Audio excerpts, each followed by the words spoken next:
Hello mga boss. Kayo po ba ay naghahanap ng point of sale system na pwede nyo pong gamitin sa inyong mga tindahan?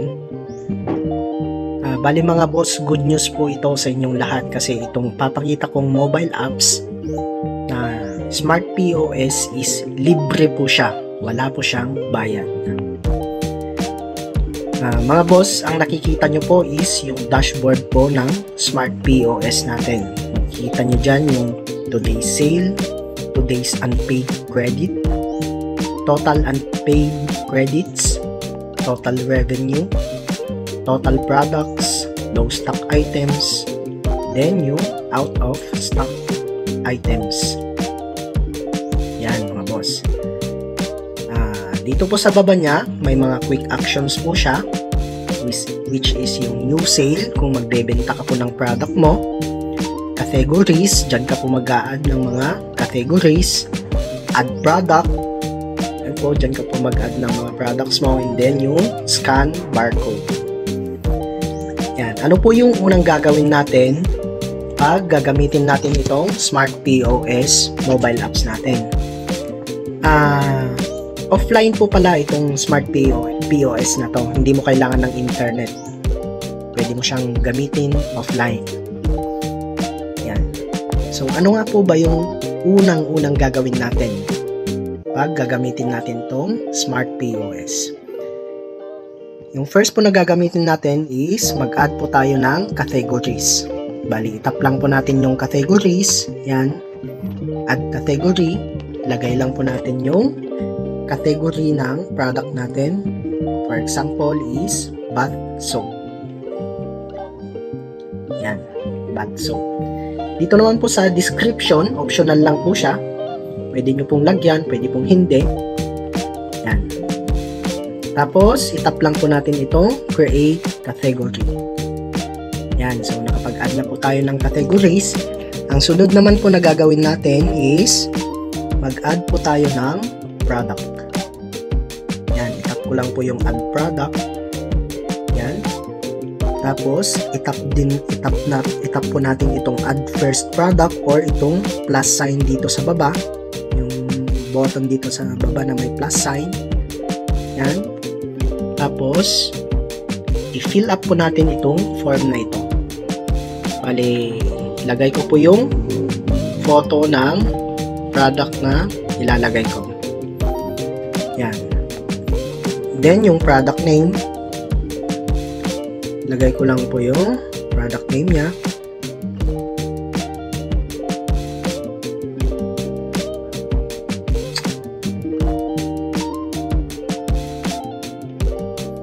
Green Cross, Papaya, and Honey.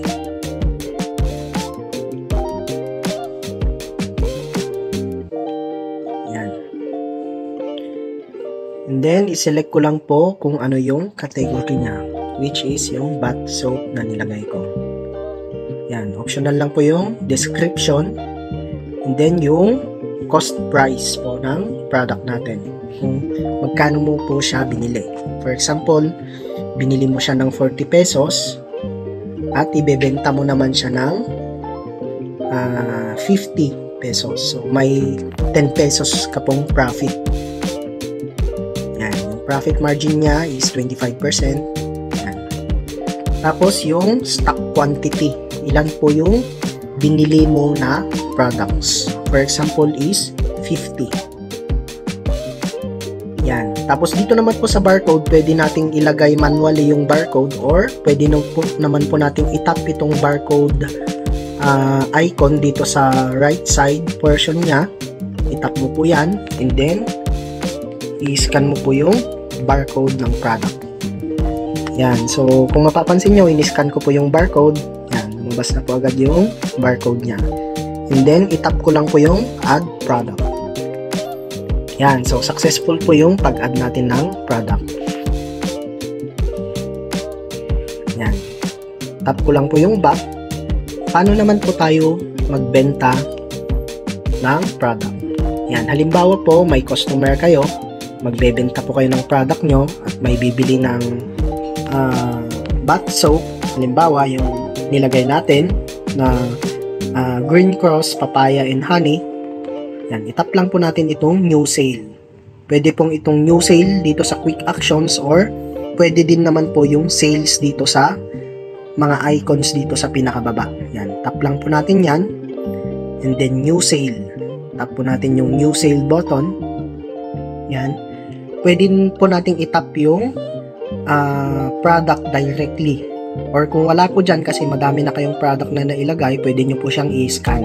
I-scan nyo po yung barcode nya. Makikita nyo po dito sa upper right portion ng screen yung scan. Yan po yung pinakamadali. Or yung kung wala naman po siyang barcode, pwede nyo siyang i-search. Yan, search by product. Yan, sa demo po natin, itatap ko po itong scan. I-scan ko po yung barcode ng product. Yan. Yan, na-scan ko na po yung barcode ng product. Then automatic po siyang pupunta sa shopping cart. Yan, makikita nyo po dito sa baba yung shopping cart. Yan. Kung madami pong products na pwede nyo pong i-scan lahat. Yan, tapos pupunta po siya lahat dyan siya sa shopping cart. And then itap lang po natin yung checkout. Yan. Dito po sa checkout, mapapansin nyo po, nandito man na po lahat yung list ng mga products kung madami po yung product. Sa case po natin, dahil iisa lang yung product, so yan, makikita nyo, pwede po tayong mag-add ng quantity. Yan, pwede po tayong mag-add ng madaming quantity. Or magbawas po ng quantity. Yan, for example, 2 lang yung bibilhin ko. Yan. Then, may option po dito na cash mode. Itong isang option niya kasi, itong toggle po na ito, kung itatoggle kong ganyan, kung uutangin po yung product. Yan, credit mode po siya. Pag yan, so kung may bibili, cash mode siya. Yan, kung may mangungutang naman, credit mode. Yan, yung method po niya is cash. Yan, tapos ilagay lang po natin. Yan. Lagay lang po natin kung magkano po yung pera na ibibigay ng customer natin. Halimbawa, 500 pesos yung cash niya. Yan. Tapos, itap lang po natin yung complete payment. Yan. So, ito na po yung receipt po ng payment. Yan. Subtotal niya is 100 pesos. Yung amount paid is 500. May change po siya na 400 pesos. Yan. Tapos, itap lang po natin yung new sale. Yan. Kung may bibili na naman po, yan, mag-new sale na naman po tayo. Yan. Tapos, itap lang po natin tong inventory. Kung mapapansin nyo po, 2 po yung nabawas dun sa product natin. Makikita nyo po yung maliit na 48 na nakalagay doon. Yan po yung natitirang product natin. Kasi nabili na po yung 2. Yan, punta po tayo sa dashboard.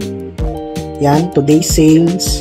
Yan, 100 pesos na po yung sales natin. So, sa ngayon mga bosses, yun lang po muna yung i-demo ko. Yung mga ibang features po nitong Smart POS natin is i-demo ko po sa mga next videos ko. Muli, thank you po sa lahat and God bless po.